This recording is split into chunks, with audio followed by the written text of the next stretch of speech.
Olha só, a gente está no ritmo carnavalesco de uma tal de COP30, não é mesmo? Essa é aquela reunião climática onde políticos, ativistas e, vamos ser francos, muitos oportunistas se juntam para planejar o que eles chamam de soluções para a humanidade. Mas, na verdade, parecem mais mazelas. Tudo isso enquanto nos enganam com a ideia de que existe um grande problema com o clima do mundo. E o pior, eles têm a pretensão, com uma soberba que dá raiva, de anunciar que é possível consertar tudo. Mas, claro, para isso, nós, a humanidade, precisamos fazer um monte de concessões e sacrifícios, enquanto eles, os governos e os embusteiros de plantão, engordam os próprios bolsos. E no meio dessa lista do inferno de soluções está a famosa transição energética, que, além de estúpida, é um verdadeiro engodo. E é sobre isso que vamos falar hoje aqui, da Closer Brasil. Todo ano, a gente acompanha as promessas políticas dos governantes do Ocidente, que vêm com aquele papo de que precisamos fazer uma transição energética. O objetivo, segundo eles, é gerar eletricidade com baixas emissões de CO2, ou até mesmo nulas.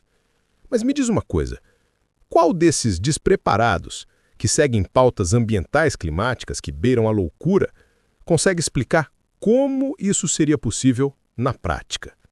Porque hoje, a principal fonte de geração de energia, desde a eletricidade até a operacionalização das nossas frotas motoras, vem do petróleo, do carvão e do gás.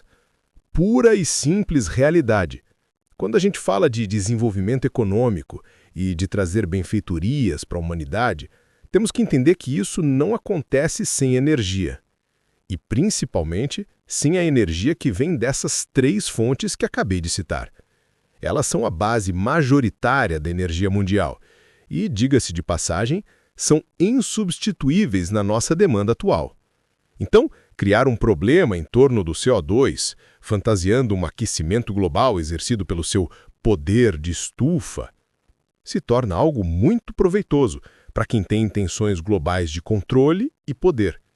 É impossível substituir fontes estáveis de energia nos moldes que esses burocratas internacionais nos apresentam. É uma conta que não fecha. E os dados estão aí para provar.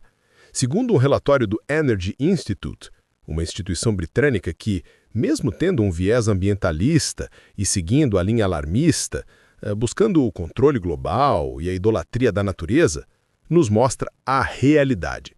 Em 2023, a maior parte da energia que usamos veio do petróleo, do carvão e do gás. Usando o Joule, a unidade de energia, o que moveu o mundo foram 196 exajoules, ou 32% do total, fornecidos pelo petróleo. O gás natural contribuiu com 144 exajoules, 23%, e o carvão com 164 exajoules, 26%. Juntos, esses três totalizaram pouco mais de 81% dos 620 exajoules consumidos no ano. As nucleares produziram 25 exajoules, cerca de 4%, e as hidrelétricas, 40 exajoules, aproximadamente 6%. E o pior, elas gastaram orçamentos 3 vezes maiores para isso. É uma vergonha. E a hipocrisia não para por aí. A Europa, um continente ínfimo que vive acusando os países pobres de destruírem a natureza, produziu 78 exajoules de sua energia com petróleo. Enquanto isso, a América do Sul inteira, com seu tamanho imenso e uma população considerável, produziu apenas 31 exajoules. E o consumo de petróleo sul-americano foi muito menor, proporcionalmente, ao que é usado na Europa. Eles nos acusam do que eles fazem. Usam petróleo, carvão e gás sem parcimônia, mas nós, especialmente aqui no Brasil, não podemos usar o que a nossa própria geografia nos oferece para gerar riqueza e prosperidade. E isso, meu amigo, reflete no social de forma efetiva, não só na cosmética. E tem mais. A produção de CO2 brasileira sequer apareceu nas estatísticas desse instituto em diversas avaliações. Só nas mais ridículas, onde ficou clara a nossa submissão aos acordos ambientais e de inventários de carbono. Deve ser porque o nosso suposto 1% de emissões, sempre atribuído às queimadas e à agricultura, mas agora inflacionado sem justificativa para 1,7% ou 2%, simplesmente não aparece nas escalas gráficas, mas serve para os nossos políticos despreparados ou oportunistas se encherem de orgulho, dizendo que somos os protagonistas climáticos, nos submetendo a qualquer tipo de controle que seja elaborado. É o protagonismo das minorias, do 1% tirado da cartola, e ainda por cima, de forma bem polida. Continuamos ouvindo que já estamos na fase da transição energética. Mas será mesmo? Se em 2023 o valor de geração de energia das matrizes de petróleo, carvão e gás ficou em 81%, qual seria o valor para o ano seguinte? Afinal, a tal agenda de transição está em progresso, em alta velocidade, com muita eficiência pelos países, certo? Pois bem, com o fechamento do balanço de 2024, a gente observou que a energia dessas três matrizes alcançou, atenção, 86,7%. Isso mesmo, subiu em relação ao ano anterior. Mesmo que haja uma variação ano a ano, esperaríamos, pelos acordos climáticos, uma redução na fatia de geração de energia oriunda dessas fontes. Mas o que vemos é o contrário.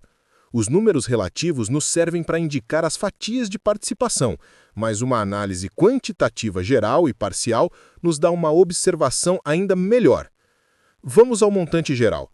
Se em 2023 o total de energia consumida foi de 620 exajoules, em 2024, esse valor estimado caiu para pouco mais de 593 exajoules. Isso já mostra, aparentemente, uma retração econômica global. Para ter uma ideia, um exajoule é aproximadamente 174 milhões de barris de petróleo. Ou seja, de um ano para o outro, 28 exajoules deixaram de ser gerados. Mas a coisa fica interessante quando olhamos os detalhes. Aplicando a mesma divisão de 2023 para os dados de 2024, temos 199 exajoules fornecidos pelo petróleo, ou 34%, 149 exajoules do gás natural, 25%, e 165 exajoules pelo carvão, 28%. Juntos, eles alcançaram os 86,7% dos aproximadamente 593 exajoules totais. Já a geração de nucleares alcançou 31 exajoules, cerca de 5%. Ou seja, as gerações mais clássicas subiram em valores absolutos, contribuindo para o aumento percentual. E as hidrelétricas apresentaram uma grande redução, gerando apenas 17 exajoules, cerca de 3%. E todas as outras energias alternativas renováveis juntas também produziram menos, alcançando pouco mais de 33 exajoules, ou 6%. Como dissemos antes, a redução geral de geração de energia global parece ter diminuído, provavelmente por causa de uma retração econômica mundial. Contudo, se analisarmos bem os dados absolutos, poderemos observar coisas realmente chocantes. A soma de petróleo, carvão e gás em 2024 superou, mesmo que timidamente, a produção de 2023 em 9 exajoules. Para as nucleares, o setor sozinho destacou-se em aproximadamente 6,5 exajoules a mais. Com a soma desses dois grupos de geração efetiva, obtivemos 15,5 exajoules. Isso é pouco mais de 55% do valor dos cerca de 28 exajoules que representaram a diferença entre 2023, mais geração, e 2024, menos geração. O mais absurdo é que essa diferença é quase o total que deixou de ser gerado pelas renováveis de 2023 a 2024, cujo montante ficou negativo em um pouco mais de 17,5 exajoules entre esses 2 anos. Em outras palavras, essa energia alternativa que tanto nos vendem como o futuro foi totalmente dispensável, porque além de não aumentar, reduziu significativamente sua participação global e, o pior, custou muito caro. A hidrelétrica, uma das mais importantes, despencou de forma absurda, deixando de gerar 23 exajoules. Então, se tivermos de fato uma retração econômica global, o que os números nos indicam é que ela escolheu operar com petróleo, carvão, gás e nuclear. O resto, bom, o contribuinte que arque com os prejuízos da insanidade dessa burocracia climática patológica. A gente pergunta, Onde está a tal transição energética, a não ser nas faturas que temos que pagar? E aqui no Brasil a situação não é diferente, ou talvez seja até pior. O ano de 2025 já se tornou recordista em desconectar as renováveis do sistema, dobrando o recorde de 2024. Ou seja, elas estão gerando energia para ninguém, mas continuam recebendo por isso. Ao mesmo tempo, o brasileiro, aquele que trabalha e paga suas contas, será presenteado com mais encargos. Isso vem dos benefícios dados a pessoas que, por alguma razão, não terão mais que pagar as suas próprias contas.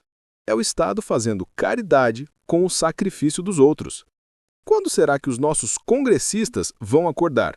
É imperativa a realização de uma auditoria completa no setor elétrico do Brasil. Infelizmente, a falta de um projeto de nação cobra cada vez mais caro o seu preço. E é exatamente por isso que criamos este espaço, para quem não se contenta com manchetes superficiais e quer entender o que realmente está acontecendo no mundo. Aqui na Closer Brasil, nossa missão vai muito além de apenas informar. Todos os dias, mergulhamos fundo nos bastidores da política, da tecnologia, da economia e dos acontecimentos que estão moldando o nosso futuro. Trazemos análises exclusivas, contextos que você não encontra em outros lugares e uma visão completa dos fatos que realmente importam.